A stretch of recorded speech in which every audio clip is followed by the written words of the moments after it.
شروع کرتا ہوں اللہ تعالیٰ کے نام سے جو بڑا مہربان نہایت رحم والا ہے۔ حدیث شریف، رسول اللہ صلی اللہ علیہ وسلم نے ہمیں نصیحت فرمانے کے لیے کچھ دن مقرر کر دیے تھے، اس ڈر سے کہ کہیں ہم کبیرہ خاطر نہ ہو جائیں۔ حدیث نمبر 68، صحیح بخاری۔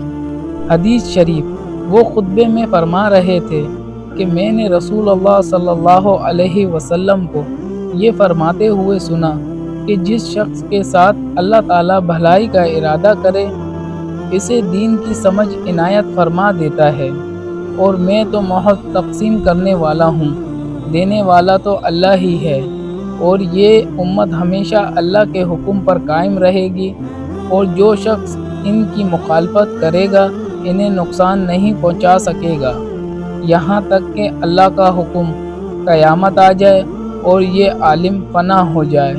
حدیث نمبر 70، صحیح بخاری۔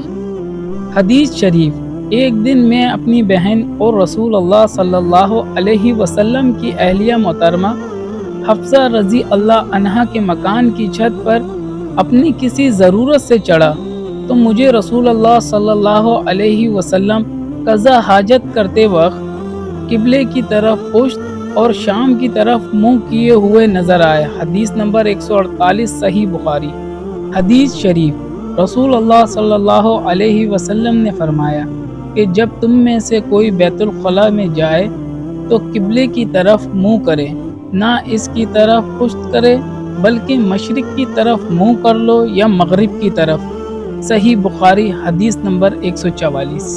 حدیث شریف، آپ صلی اللہ علیہ وسلم نے فرمایا جو شخص وضو کرے اسے چاہیے کہ ناک صاف کرے، اور جو پتھر سے استنجا کرے اسے چاہیے کہ طاق عدد یعنی 1 یا 3 یا 5 ہی سے کرے۔